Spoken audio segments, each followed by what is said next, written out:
तो अभी हम पढ़ेंगे रेसिमिक मिक्सचर। माना मैंने कंपाउंड लिया CH3 CH C2H5 और ये OH। तो ये जो कंपाउंड है पहले बात ये कायरल कार्बन है इसमें, हाँ, तो इस स्ट्रक्चर को अगर मैं ऐसे लिख लूँ CH3 C2H5 और यहाँ पे H, यहाँ पे OH, इस कंपाउंड का अगर मैं और एक इसका मिरर इमेज बना दूँ CH3 C2H5 OH। अब मुझे बताओ कि ये क्या है। अगर मैं इसको यहाँ पे देखूँ तो ये R कॉन्फ़िगरेशन होगा, S कॉन्फ़िगरेशन, मतलब कोई एक R होगा और दूसरा S होगा, हाँ कि नहीं।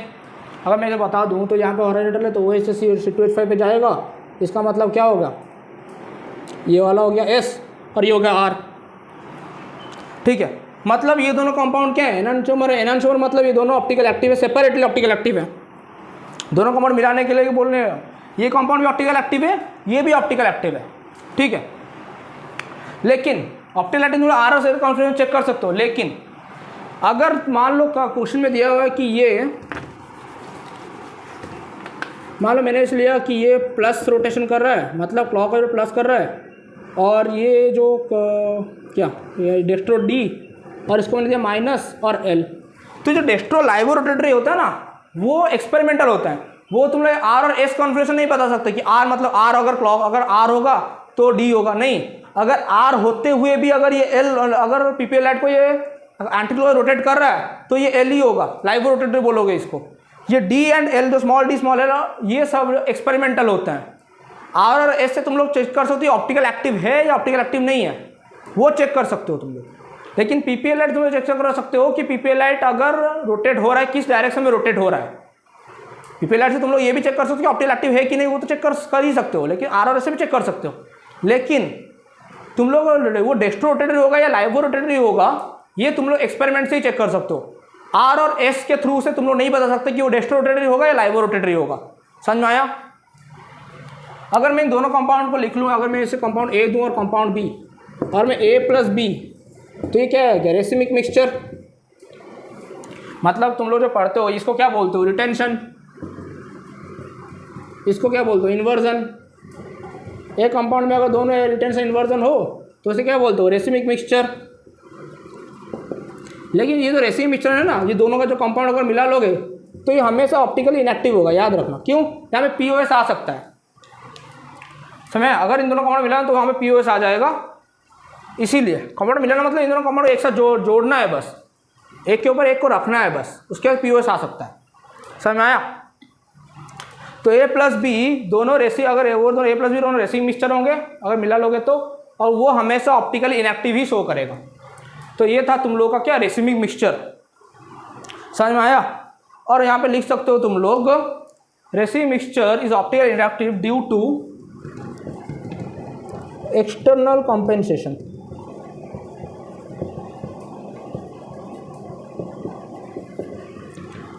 ड्यू टू एक्सटर्नल कॉम्पेंसेशन तुम लोग बोल सकते हो कि ये क्या है, ऑप्टिकल इनएक्टिव है। एक्सटर्नल कॉम्पेंसेशन मतलब तुम लोग दोनों अलग अलग कंपाउंड को आपस में जोड़ रहे हो, उसे बोलते हैं एक्सटर्नल कॉम्पेंसेशन। समझ में आया। अब इसको जल्दी नोट डाउन करो। नोट डाउन कर लिया। ये प्लस डी और जो डी और एल, ये दोनों एक्सपेरिमेंटल हैं। आर और एस के थ्रू से तुम लोग डी और एल नहीं निकाल सकते, और किसने निकाला है, और आज तो तुमने ऐसा समझा है कि क्लॉकवाइज होगा मतलब डी, तो वो दोनों एक्सपेरिमेंटल है, वो आर और एस से तुम लोग नहीं निकाल सकते। तो अभी मैं तुम लोग पढ़ाऊंगा मेजो कंपाउंड। ये हो गया तुम्हारा रेसिमिक मिक्सचर। अभी मैं तुम लोग पढ़ाऊंगा मेजो कंपाउंड क्या है, ठीक है। अभी हम लोग को पढ़ने वाले हैं मेजो कंपाउंड। मेजो कंपाउंड मतलब कंपाउंड्स,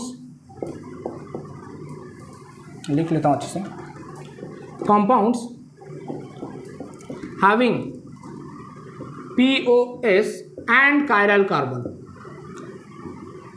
इसका मतलब यहाँ से तुम दो बात पता लगा सकते हो। अगर यहाँ पे जो कंपाउंड होगा, पहली बात उसमें POS होना चाहिए, और POS कहाँ पे होता है, जहाँ पे दो कायरल कार्बन होते हैं। मतलब अगर एक कायरल कार्बन होगा तो कभी भी मेजो कंपाउंड नहीं होगा। अगर तुम्हें ऑप्शन में पूछा, अगर क्वेश्चन पूछा है find out the meso compound, और उसमें एक कायरल कार्बन के चारों में से दो तुम्हें दिए हैं क्या, जिसमें पीओएस हो रहा है और दोनों तो तुम लोग एक कायरल कार्बन वाला दिए हैं, तो उन दोनों का ऑप्शन तो काट सकते हो। क्यों? क्योंकि पीओएस हमेशा 2 कायरल कार्बन होगा तभी पीओएस शो कर सकता है, एक कायरल कार्बन कभी पीओएस सीओएस शो नहीं करता। समझ में आया? तो अगर मैं मेजो कंपाउंड लिखूं तो मैं ऐसा लिखूंगा CH3 BrCl BrCl।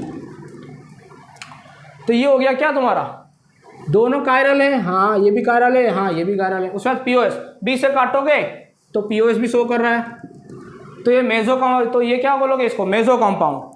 और मेजो कंपाउंड हमेशा ऑप्टिकली इनएक्टिव होता है। Meso compounds are always optically inactive due to internal compensation. वहाँ पे रेसिम तो एक्सटर्नल कॉम्पेंसेशन, क्योंकि दोनों को जोड़ने के बाद तुम लोग वहाँ पे डिवाइड कर सकते थे, उसके बाद दोनों में से मतलब क्या होगा, ऑप्टिकल, वहाँ पे ऑप्टिकल इनएक्टिव शो करेगा क्योंकि दोनों सेम कंपाउंड दिखेंगे। लेकिन वहाँ पे पीओएस हो सकता है क्योंकि दोनों कंपाउंड जोड़ने के बाद तुम लोग पीओएस चेक करते थे।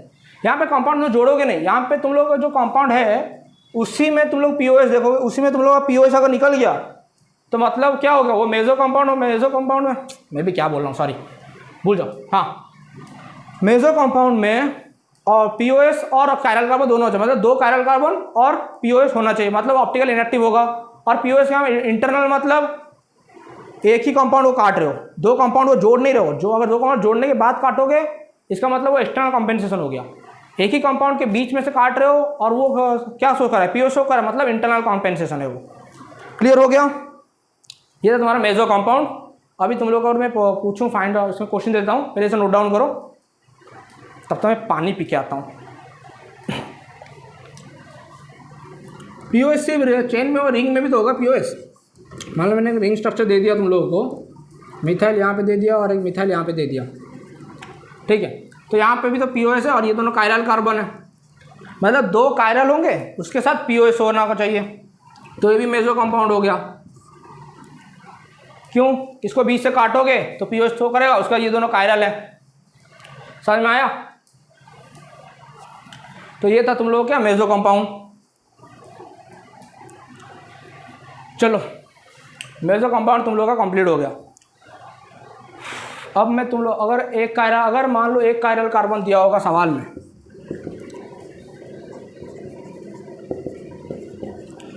तो यहाँ पे ये मेजो कंपाउंड होगा ही नहीं, तो ये ऑप्टिकल एक्टिव होगा कि नहीं होगा ये डिपेंड करेगा क्या, किस पर, हाँ ये तो ऑप्टिकल एक्टिव होगा, सॉरी एक कायरल कार्बन तो हमेशा ऑप्टिकल एक्टिव होता है, मैंने पहले ही पॉइंट लिखा लिया था, एक कायरल कार्बन हो तो हमेशा ऑप्टिकल एक्टिव ही होगा, क्योंकि यहाँ पे मेजो कंपाउंड नहीं होगा तो ऑप्टिकल एक्टिव तो होना ही है। समझ में आया? चलो ये तुम्हारा कंप्लीट हो गया, जल्द से नोट डाउन करो, मिटा रहा हूँ इसको। अभी मैं तुम लोगों को पढ़ाऊँगा डी और एल सिस्टम। मैं याद रखना डीएल सिस्टम का ऑप्टिकल एक्टिविटी के साथ कोई लेना देना नहीं है, no relation with optical activity, ठीक है। डीएल सिस्टम में हम लोग पढ़ते हैं, डीएल सिस्टम को पहचानोगे कैसे, ठीक है। स्मॉल डी और स्मॉल एल तो एक्सपेरिमेंटल है, लेकिन ये एक्सपेरिमेंटल नहीं है, इसको तुम लोग पहचान सकते हो। मान लो मैंने कार्बोहाइड्रेट लिया CHO C2H5, नहीं मैंने CH2OH ले लेता हूँ, हाँ CH2OH ले लेता हूँ, और ये OH, ये OH, ये OH, H H H। तो अगर ये डी और एल कैसे चेक करोगे, अगर तुम्हारा लास्ट वाला कायरल कार्बन, ये तो कायरल नहीं है, अगर लास्ट कायरल कार्बन में अगर OH राइट साइड हो, इफ लास्ट कायरल कार्बन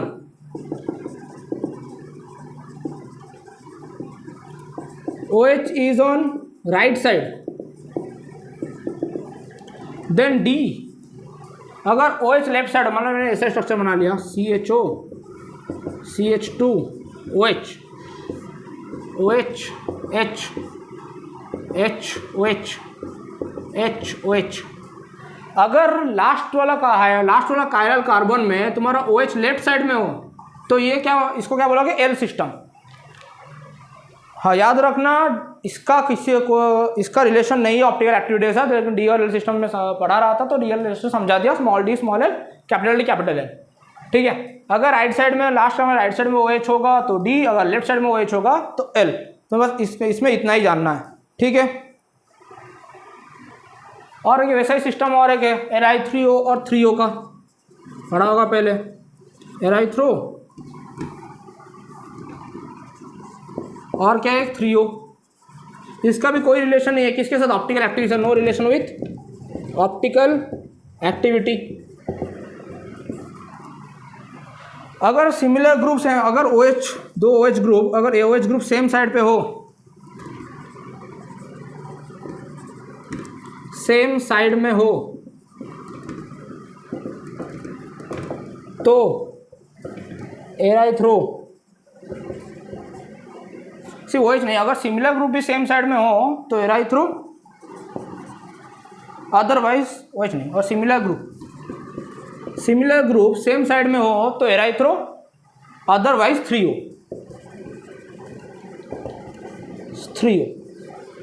ये अदर 3O और Li3O मैंने पढ़ाया था और एक बार पढ़ाऊंगा इसको, हाइड्रोकार्बन मैंने पढ़ाया था पहले। इतना नोट डाउन करो, मैं आगे लिखाता हूँ फिर।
सॉरी, अरे बताता हूँ मैं, आई एम रियली सॉरी।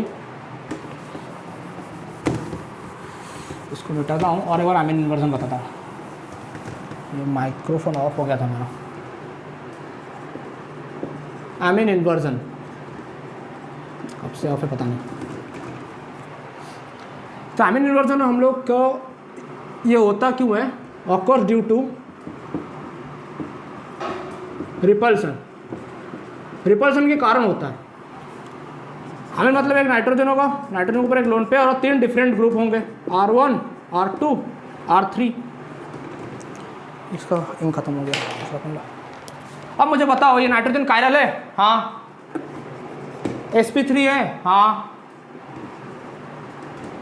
ये नाइट्रोजन क्या कर, ये अमीन क्या करता है ना, हमेशा फ्लिपिंग करता रहता है। ये कंपाउंड हमेशा फ्लिपिंग करता रहता है, मतलब थोड़ी देर बाद इसका स्ट्रक्चर ऐसा बन जाता है। हर एक सेकेंड में ये चेंज होता रहता है, इसके लोन पेयर नीचे आ जाते हैं। अभी आता कैसे, फिर सबसे पहले क्या होता है कि जो नाइट्रोजन तीनों क्या होते हैं ना, प्लेन के अंदर, प्लेन के नीचे होते हैं। टेट्रा sp3 में कितना क्या स्ट्रक्चर, टेट्राहेड्रल स्ट्रक्चर होगा ना। तो नाइट्रोजन सबसे पहले, नाइट्रोजन क्या होती है, जो सॉरी ये जो अल्काइल ग्रुप होता है ना, R ग्रुप, मैं इसको ऐसे R ग्रुप, ये सबसे पहले प्लेन में आते हैं। ये R ग्रुप क्या होता है, ये टेट्राहेड्रल स्ट्रक्चर में मतलब बिलो द प्लेन होते हैं। ये सबसे पहले प्लेन में आते हैं। जब प्लेन में आते हैं, ये लोन पेयर क्या रहता है, इनसे परपेंडिकुलर में रहता है लोन पेयर। तो ये जो ये क्या स्ट्रक्चर हो गया, sp3 मतलब ये तुम्हारा हो गया क्या, ये तुम्हारा पिरामिडल स्ट्रक्चर हो गया, टेट्रा बोल रहे हैं, ये पिरामिडल स्ट्रक्चर है, सॉरी पिरामिडल स्ट्रक्चर, ये पिरामिडल स्ट्रक्चर है तुम्हारा। ये पिरामिडल से क्या बन गया, trigonal planner, trigonal planner, line चला गया क्या, हाँ। तो ट्राइगोनल प्लानर स्ट्रक्चर हो गया, मतलब यहाँ पे जो लोन पेयर था वो हाइब्रिड ऑर्बिटल में था, लेकिन अब ये लोन पेयर कहाँ आ जाएगा, प्योर पी में, थोड़ी देर के लिए प्योर पी में आ जाएगा। और अगर वो प्योर पी में है तो उसको काउंट नहीं करेंगे। इसके लिए नाइट्रोजन कितना 3 सिग्मा बॉन्ड बना है, इसलिए यहाँ पे जो हाइब्रिडेशन होगा उसका sp2 हाइब्रिडेशन होगा, फिर ये तुरंत इसमें कन्वर्ट हो जाता है, मतलब लोन पेयर नीचे आ जाता है और नाइट्रोजन रिपल्सन के कारण ऊपर, नाइट्रोजन जो अल्काइल ग्रुप होते हैं रिपल्सन के कारण ऊपर चले जाते हैं। ये होता है तुम्हारा अमीन इन्वर्जन, ठीक है। पहले अमीन बिलो द प्लेन रहता है, फिर आता है ऑन दी प्लेन आ जाता है कि अल्काइल ग्रुप सारा ऑन दी प्लेन आते हैं। ऑन दी प्लेन आने के बाद जो हमारा लोन पेयर होता है वो प्योर पी में चला जाता है। जैसे ऑन दी प्लेन आते हैं तो लोन पेयर प्योर पी में चला जाता है, तो sp2 हाइब्रिडाइज होता है। sp3 से पहले sp2 हाइब्रिडाइज होता है, फिर sp2 से फिर sp3 हाइब्रिडाइज हो जाता है, तो फिर से ये क्या हो गया, sp3 हाइब्रिडाइज। और ये कंटिन्यूस चलता रहता है, मतलब नाइट्रोजन कंटिन्यूस फ्लिपिंग करता रहता है। तो ये हो गया sp3 और ये हो गया तुम्हारा काइनल, समझ में आया। तो अगर मैं इसका एनर्जी ग्राफ बनाऊं तो पहले sp3 फिर sp2 फिर sp3, मतलब ऐसा ही बनेगा, मैंने ऐसा स्ट्रेट दिखा दिया, ऐसा ही बनेगा। ये दोनों सेम होंगे, ये क्या हो गया sp3 और ये क्या हो गया sp2, ये इसका एनर्जी डायग्राम होगा, समझ में आया।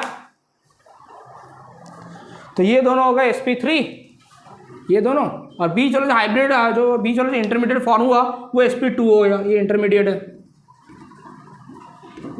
ये तुरंत इसमें कन्वर्ट हो जाता है, इसलिए ये दिखाई नहीं देता ज़्यादातर, समझ में आया। ये था तुम्हारा था अमीन इन्वर्जन। अमीन इन्वर्जन कुछ मैं इंपॉर्टेंट पॉइंट लिखा लेता हूँ। ये तुम्हारा p और p ऑर्बिटल है, इसलिए इसको काउंट नहीं किया जाता है किसमें, हाइब्रिडेशन। हाइब्रिडेशन मतलब सारे हाइब्रिड ऑर्बिटल काउंट होते हैं, प्योर ऑर्बिटल काउंट नहीं होते उसमें, समझ में आया। तो अभी मैं तुम्हें ये वाले नोट डाउन कर लो। अभी मैं तुम्हें कुछ इंपॉर्टेंट पॉइंट्स लिखाऊंगा अमीन इन्वर्जन के, ठीक है। अमीन इन्वर्जन मतलब अल्काइल ग्रुप सारे प्लेन में आते हैं, प्लेन में आने के बाद फिर रिपल्सन के कारण एबव द प्लेन चले, पहले बिलो द प्लेन थे, अभी एबव द प्लेन चले जाते हैं। Amine inversion occurred due to repulsion हो गया। अभी इंपॉर्टेंट पॉइंट्स है। अमीन इन्वर्जन शो कौन करता है, elements should be present in second period. Second period के जितने भी एलिमेंट है वो अमीन इन्वर्जन शो कर सकते हैं। थर्ड उसके नीचे वाले एलिमेंट नहीं शो करेंगे। Element should be present in, should be of second period, should be of second period होना चाहिए, पहला पॉइंट। दूसरा, one lone pair must present, एक लोन पेयर होना चाहिए। तीसरा, शुड बी असाइक्लिक, असाइक्लिक क्यों, क्योंकि अगर साइक्लिक हुआ, अगर मान लो अगर साइक्लिक हुआ तो अमीन इन्वर्जन में क्या होता है, जो alkyl group below the plane तो एबव द प्लेन चले जाते हैं। अगर साइक्लिक हुआ तो वहाँ पे अगर हमने उससे अमीन इन्वर्जन किया तो बॉन्ड टूट जाएगा, सारे साइक्लिक पूरा टूट जाएगा, समझ में आ रहा है। इसलिए साइक्लिक अमीन इन्वर्जन साइक्लिक कंपाउंड नहीं होता, सिर्फ असाइक्लिक कंपाउंड होता है। तो और एक point, fourth point, second period का हो गया, lone pair must be present हो गया। phosphorus and sulfur etc. cannot show क्या अमीन इन्वर्जन। क्यों, क्योंकि ये बिलोंग करते हैं क्या, थर्ड पीरियड को, ये थर्ड पीरियड को बिलोंग करते हैं। अगर ये थर्ड पीरियड को बिलोंग करते हैं तो इसका मतलब इनका साइज ज़्यादा होगा, और इनके पास थर्ड पीरियड के पास क्या होता है, अगर थर्ड पीरियड के पास मतलब साइज ज़्यादा हो गया तो लोन पेयर तुम लोग वहाँ पे रह सकता है, वहाँ पे रिपल्सन नहीं होगा। अगर साइज बड़ा होगा तो वहाँ पे रिपल्सन ज़्यादा नहीं होगा। नाइट्रोजन क्यों दिखाता है, क्योंकि वहाँ पे साइज छोटा होता है और उसके साथ एक लोन पेयर होता है, तो वहाँ पे रिपल्सन ज़्यादा होता है क्योंकि वहाँ चार्ज डेंसिटी ज़्यादा है। फॉस्फोरस सल्फर में तुम्हारा चार्ज डेंसिटी ज़्यादा नहीं है, इसलिए वहाँ पे रिपल्सन नहीं शो करेगा, इसलिए अमीन इन्वर्जन यहाँ पे पॉसिबल नहीं है। और एक लास्ट पॉइंट है, हाइब्रिडाइजेशन क्या होना चाहिए, sp3।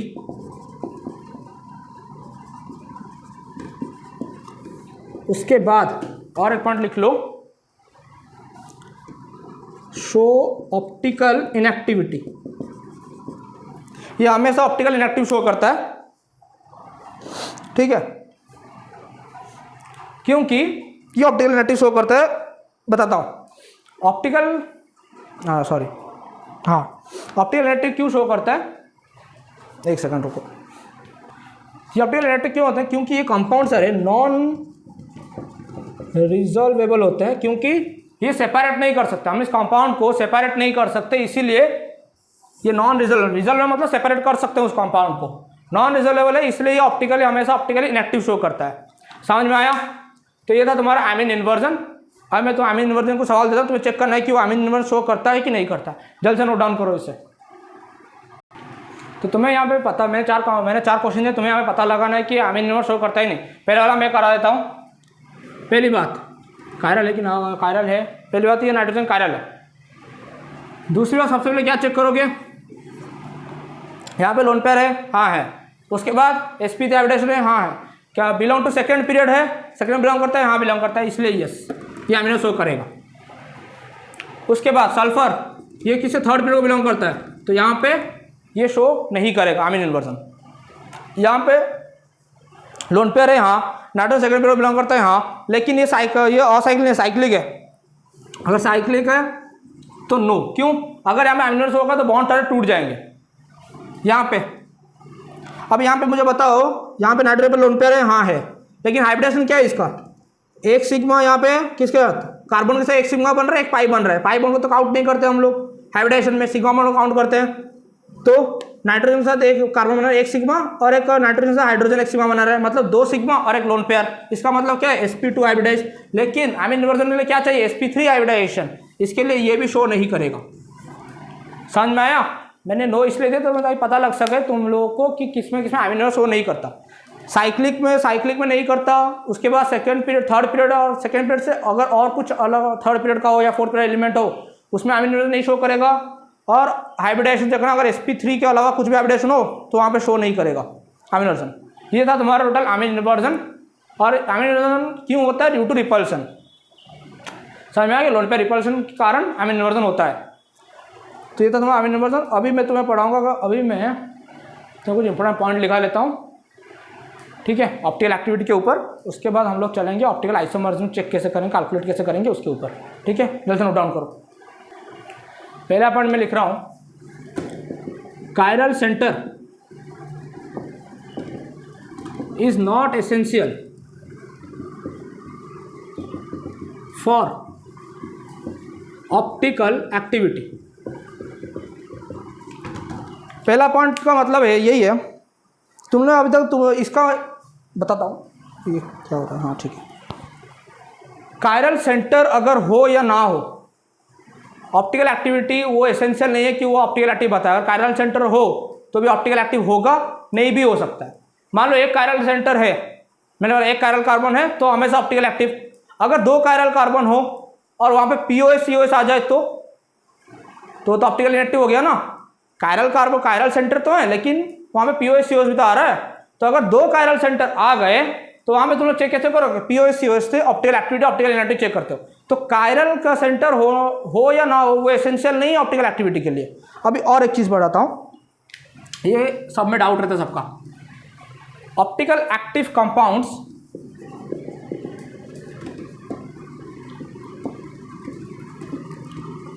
Are also called chiral compounds. Optical active compound, active छोड़ दिया मैंने, chiral compounds. Optical active compound हम लोग कायरल कंपाउंड बोला है, optical active compound optical active है। समझ में आ रहा है? एलिमेंट ऑप्टिकल एक्टिव नहीं पूछा है मैंने बोला कंपाउंड ऑप्टिकल एक्टिव है। और एक पॉइंट ये है कि ऑप्टिकल, दोनों पॉइंट समझाऊंगा अभी। Inactive compounds are also called achiral compound. इसका मतलब है कि कंपाउंड, अगर कंपाउंड में कायरल कार्बन हो और कायरल सेंटर हो, लेकिन अगर वो ऑप्टिकल इनएक्टिव शो कर रहा है तो कंपाउंड अकायरल होगा। हम लोग कंपाउंड को अकायरल बोलेंगे, कायरल कंपाउंड नहीं बोलेंगे। अगर कायरल कंपाउंड हुआ तो हमेशा ऑप्टिकल एक्टिव शो करेगा।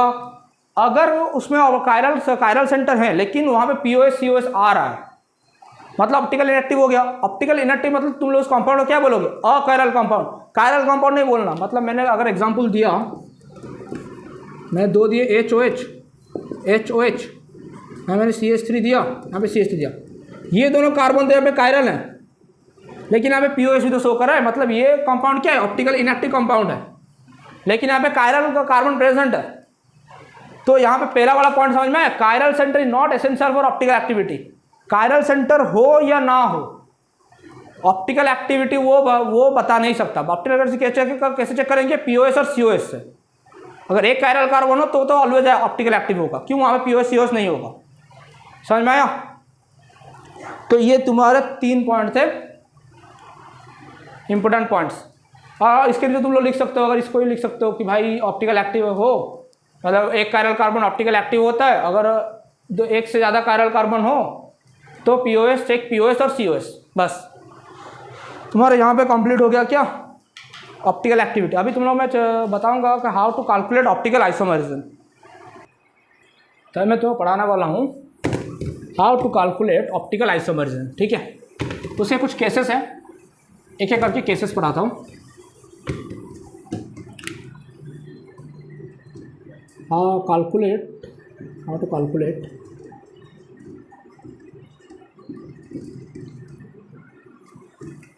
इसके बाद मैं पढ़ाऊँगा कन्फर्मर्स, ऑप्टिकल आइसोमरिज्म। मान लो केस 1 लिया मैंने, if molecule is unsymmetrical. Unsymmetrical के एग्जांपल देता हूँ। मान लो एक मॉलिक्यूल है, ऐसा दे दिया मैंने, CHO CH2OH, नहीं तो मैंने यहाँ पे CH3, यहाँ पे छोड़ो, एक ऐसे दे देता हूँ HOH। तो मुझे बताओ ये मॉलिक्यूल अनसिमेट्रिकल है। सिमेट्री मतलब दोनों साइड सेम ग्रुप होने चाहिए, लेकिन यहाँ पे दोनों साइड सेम ग्रुप नहीं है। एक तरफ CHO है तो दूसरी तरफ CH2OH है, इसीलिए ये अनसिमेट्रिकल मॉलिक्यूल है। अनसिमेट्रिकल मॉलिक्यूल मतलब यहाँ पे पीओएस सीओएस तो नहीं होएगा, इसका मतलब ये ऑप्टिकल एक्टिव है। तो फॉर्मूला लिखा है टोटल, अगर ऑप्टिकल आइसोमरिज्म काउंट करेंगे 2 to the power n। n क्या है? Total number of chiral carbon कितने हैं उस कंपाउंड में। तो कायरल कार्बन के हिसाब से एक कायरल कार्बन यहाँ पे, दूसरा यहाँ पे, 1 और 2 कायरल कार्बन है। इसका मतलब अगर मैं OI चेक करूँ तो OI कितना? 2 to the power 2, इसका मतलब 4। और जितने OI उतना ही ऑप्टिकल एक्टिव होगा। क्यों? क्योंकि यहाँ पे पीओ, यहाँ पे अनसिमेट्रिकल कंपाउंड है। अनसिमेट्रिकल कंपाउंड मतलब पीओएस सीओएस होगा नहीं, तो जितना ऑप्टिकल आइसोमरिज्म उतने ही ऑप्टिकल एक्टिव कंपाउंड्स। तो यहाँ पे भी ये भी क्या होगा? 4। अगर यहाँ पे पीओएस नहीं है तो मेजो कितना होगा? 0। मेजो कंपाउंड 0 होंगे। दूसरी बात, और एक बात क्या है? रेसिमिक मिक्सचर OA/2, मतलब जितने ऑप्टिकल एक्टिव कंपाउंड फॉर्म हो। रेसिमिक मिक्सचर मतलब क्या है? 2 कंपाउंड और दोनों एक दूसरे के एनांशियोमर होंगे। मैंने रेसिमिक जो पढ़ाया था वहाँ पे क्या पढ़ाया? 2 कंपाउंड बना तो दोनों एक दूसरे के एनांशियोमर है और दोनों ऑप्टिकल एक्टिव है। अलग अलग सेपरेट कर दोनों को मिलाने के बाद वो लोग क्या होते हैं? ऑप्टिकल इनएक्टिव होते हैं। तो रेसिमिक मिक्सचर कितने होंगे अगर निकालना? तो ऑप्टिकल एक्टिविटी बाय 2, कि मान लो ऑप्टिकल एक्टिविटी 4 कंपाउंड है तो दो एक दूसरे का तो एनांशियोमर होगा, तो इसलिए उसे बाय 2 कर दोगे तो नंबर ऑफ रेसिमिक मिक्सचर लगेगा, क्योंकि वहाँ पे पेयर में होता है। रेसिमिक मिक्सचर मतलब पेयर में होते हैं। ठीक है, तो यहाँ पे दोनों लिखा हुआ है रेसिमिक मिक्सचर कितना है। तो ये था तुम्हारा अनसिमेट्रिकल के लिए फॉर्मूलाज। जल्द से नोट डाउन करो, इसके बाद दूसरा केस पढ़ाऊंगा मैं। ठीक है, उसके बाद अगर मॉलिक्यूल सिमेट्रिकल हो गया तो क्या होगा? अभी मैं तुम्हें पढ़ाऊंगा case 2। If molecule is symmetrical, इसके भी 2 केस आएंगे। अगर मॉलिक्यूल सिमेट्रिकल है और कायरल कार्बन इवन नंबर में है, मतलब 2 4 ऐसे कायरल का 2 कायरल कार्बन या 4 कायरल कार्बन है, तो फिर जो टोटल ऑप्टिकल आइसोमर्स का फॉर्मूला होगा वो होगा two to n-1 plus two to n/2 -1। ये क्या है, ये फॉर्मूला है किसके लिए, ऑप्टिकल एक्टिविटी के लिए। ये फॉर्मूला है मेजो कंपाउंड के लिए। तुम्हें पता है मैंने पढ़ाया था कि मेजो कंपाउंड, सारे जो मेजो कंपाउंड होते हैं ऑप्टिकल इनएक्टिव होते हैं। अगर तुम्हें कंपाउंड में पूछे कि मॉलिक्यूल सिमेट्रिकल दिया होगा और पूछे टोटल इनएक्टिव कंपाउंड कितने और टोटल एक्टिव कंपाउंड कितने हैं, तो टू दी पावर n-1 कर देना तो तुम्हारा टोटल एक्टिव कंपाउंड निकल जाएंगे। टू दी पावर n/2 -1 का टोटल नंबर इनएक्टिव कंपाउंड निकल जाएंगे। क्यों, मेजो कंपाउंड में POS आ जाता है, तो POS आता है तो इसका मतलब वहाँ पे क्या होगा, ऑप्टिकल इनएक्टिविटी। तो अगर मैं पूछूं, अगर मैं कंपाउंड दूँ, मान लो CHO, नीचे CHO, बीच में मेरे H OH, ठीक है, सिमेट्री होना चाहिए, मतलब ऊपर का ग्रुप नीचे ग्रुप के साथ सिमेट्री होना चाहिए। तो यहाँ पे कितने कायरल कार्बन है, 2 कायरल कार्बन है। तो ऑप्टिकल आइसोमर कैसे, तो डाल दो 2 -1 प्लस 2/2 -1, तो 2/1 होगा मतलब 2, और ये 2/1 कितना होता है, 2/1 -1 2/0। अगर किसी का पावर 0 हो तो क्या होगा, 1। टोटल ऑप्टिकल आइसोमर स्ट्रक्चर कितने हैं, 3। अगर मैं यहाँ पे पूछूँ ऑप्टिकल एक्टिव स्ट्रक्चर कितने हैं, तो 2/2 -1 2n-1 कर लेना। और मेजो कंपाउंड पूछूँ 2n/2 -1। रेसिमिक मिक्सचर है कोई पूछे तो क्या करना, OA/2। अगर यहाँ पे कितने OA हैं, 2/2 करो तो रेसिम एक पेयर आएगा, मतलब रेसिम मिक्सचर 1 आएगा। समझ में आया। अगर मॉलिक्यूल सिमेट्रिकल हो और even number of chiral carbon हो उस कंपाउंड में, तो फिर ऑप्टिकल आइसोमर्स तुम लोग ऐसे कैलकुलेट करोगे। ठीक है, जल्द से नोट डाउन करो इसको। अब पढ़ाऊंगा case 3। If molecule is symmetrical और इसमें chiral odd number of chiral carbon हो, जैसे एग्जांपल के मैं मान लेता हूँ CH3 1 2 3, उसके बाद यहाँ पे CH3, यहाँ मैं HOH दे देता हूँ, यहाँ पे भी HOH दे देता हूँ, यहाँ पे भी HOH दे देता हूँ। ठीक है, तो यहाँ पे और 3 कायरल कार्बन है। तो ऑप्टिकल आइसोमर का फॉर्मूला होता है 2 to the power p। यहाँ पे p इज इक्वल टू क्या होगा, n-1। जैसे वहाँ पे n-1 था ना इसके पहले वाला में, इसमें भी n-1 होगा। लेकिन अगर मैं पूछूं कि टोटल ऑप्टिकल आइसोमरिज्म के बाद ऑप्टिकल एक्टिव कंपाउंड कितने हैं, तो सबसे पहले मैं यहाँ पे लिखता हूँ मेजो कंपाउंड। मेजो कंपाउंड कितने होगा तुम्हारा, 2 to the power p/2, क्योंकि p/p के तुम लोग क्या रखोगे, n-1/2, क्योंकि यहाँ पे n ऑड है। अगर मैं वहाँ पे क्या था, n इवन था, इसलिए हम लोग n/2 -1 करते थे। यहाँ पे n ऑड है, ऑड होगा तो ऑड क्या, अगर मैं बाय 2 करूँगा तो ऑड ही निकलेगा, मतलब पॉइंट में आंसर, डेसिमल में आंसर लेगा। और कोई भी स्ट्रक्चर डेसिमल में तो नहीं होता, आधा उधरा स्ट्रक्चर नहीं होता, स्ट्रक्चर तो पूरा होता है ना। इसीलिए यहाँ पे तुम लोग करोगे n-1/2 और p/2 लिख लेना मेजो कंपाउंड। अगर मेरे total number of optical inactive compound निकालना है तो p/2 करना, और टोटल ऑप्टिकल एक्टिव कंपाउंड निकालना है तो क्या करना, ऑप्टिकल आइसोमरिज्म से total number of optical inactive compound minus कर देना, निकल जाएगा क्या तुम्हारा ऑप्टिकल एक्टिव कंपाउंड कितने हैं। एक ऑप्टिकल आइसोमरिज्म मतलब क्या होंगे, उसमें या तो ऑप्टिकल एक्टिव कंपाउंड होंगे और ऑप्टिकल इनएक्टिव कंपाउंड होंगे, दोनों का ऐड करके ही तो बनता है ना ऑप्टिकल आइसोमरिज्म के टोटल नंबर ऑफ कंपाउंड्स। तो अगर तुम्हें टोटल ऑप्टिकल आइसोमरिज्म कंपाउंड के नाम पता है कितने हैं और मेजो कंपाउंड पता है, तो ऑप्टिकल एक्टिव कंपाउंड को निकाल सकते हो, p -p/2। हाँ, लेकिन शर्त यह है कि यहाँ पे और नंबर ऑफ कायरल कार्बन होना चाहिए। समझ में आया। और ऐसे ही मिक्सचर तुम्हें पता ही है कैसे निकालोगे, RM = OA/2। और इसको अगर मैं करना चाहूँ, इसमें अगर मैं डाटा डालूँ तो यहाँ पे कितने हैं, 3 कायरल कार्बन है, तो 2 to the p है, मतलब n-1, मतलब 3 - 1 2, 2 to the power 2। तो ऑप्टिकल आइसोमर अगर मैं निकालूँ OI कितने होंगे, 2/2 मतलब 4। उसके बाद मेजो कंपाउंड निकालूँ तो कितने होंगे, 3 है, 3 - 1/2 मतलब 1, मतलब मेजो अगर मैं निकालूँ तो 2 to the power 1 मतलब 2। तो ऑप्टिकल एक्टिव कितने हो गए, 4 - 2 मतलब 2 कंपाउंड। तो रेसिमी मिक्सचर कितना हो गया, 2/2 1। समझ में आया। ये था तुम्हारा केस 3। ऐसे तुम लोग चेक करोगे ऑप्टिकल आइसोमरिज्म के टोटल नंबर स्ट्रक्चर कैसे तुम लोग कैलकुलेट कर सकते हो।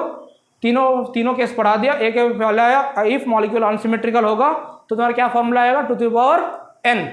और अगर मॉलिकुलर फॉर्मूला सिमेट्रिकल हुआ तो टू द पावर n-1। लेकिन हाँ, वहाँ पे कायरल कार्बन इवन नंबर भी होना चाहिए, और कायरल कार्बन और नंबर हुआ तो two the power n-1 by two the power n-1, pure two the power n-1। समझ में आया? हाँ, लेकिन हाँ मॉलिक्यूल सिमेट्रिकल हो गया और n इजिकल टू इवन रहा, two the power n-1 plus two the power n/2-1। Even थोड़ा गलत बोल दिया था पहले, लेकिन यहाँ पे सही लिखा है मैंने। अभी जो मैंने बोला वो थोड़ा गलत बोल दिया। ठीक है, तो ये था तुम लोगों का ऑप्टिकल आइसोमर कैसे फाउंड करोगे, जल्दी से नोट डाउन करो। फिर हम लोग पढ़ेंगे special cases of optical isomerism. चलो इसको सवाल करा लेता हूँ पहले, फिर मैं तुम्हें special case of optical isomer पढ़ाऊँगा। आप लोग लंबा क्लास होगा, हो चुका है, आसपास 2 घंटे का क्लास होगा, शायद 2 से ऊपर का हो जाएगा मुझे लग रहा है। मान लो कुछ क्वेश्चन देता हूँ प्रैक्टिस के लिए। छोटा चीज़ ही बचे, छोटी चीज़ बचे हुए हैं। ये मान लो ये कंपाउंड है, तो मुझे बताओ ये कंपाउंड पहले चेक करो ये सिमेट्रिकल है अनसिमेट्रिकल है। सिमेट्रिकल है, क्यों? यहाँ पर डिफरेंट ग्रुप हैं, दोनों सेम ग्रुप हैं, चारों और सेम ही ग्रुप है। उसके बाद चेक करो कितने कायरल हैं, 2 कायरल है। तो सिमेट्रिकल मतलब केस 2 पे जाएंगे ऑप्टिकल आइसोमरिज्म में, और कायरल इवन है तो केस 2। फॉर्मूला क्या था, two the power n plus two the power n/2-1, n-1 बटा n/2-1।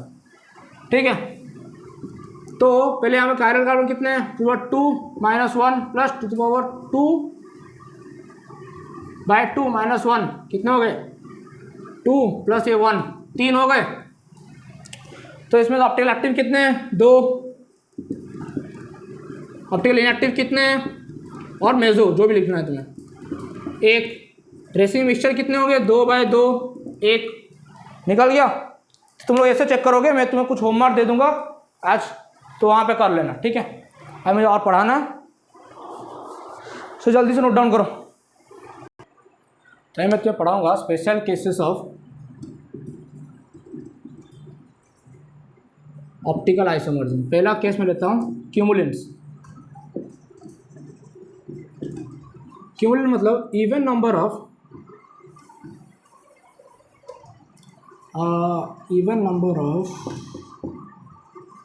क्यूमुलेटिव और consecutive double bond. Even number of cumulative double bond can exhibit optical isomerism. मतलब even number of double bond होना चाहिए, मतलब कॉन्जिक्यूट होना चाहिए, मतलब एक के बाद आर्टिशन में होना चाहिए डबल बॉन्ड, और यहाँ पे डिफरेंट ग्रुप होना चाहिए। एक यहाँ पे डार्क में दिखाएगा तो दूसरा डैश में।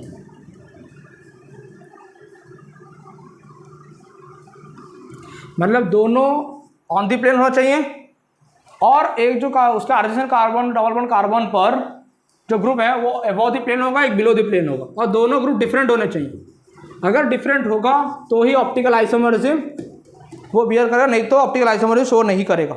समझा? जैसे एग्जांपल मैं तरफ दे देता हूँ। और हाँ, इवन नंबर डबल बॉन्ड होने चाहिए, 2, 4, 6 ऐसे। मान लो एग्जांपल देता हूँ मैं, C double bond C, C double bond C, C double bond C, C double bond C।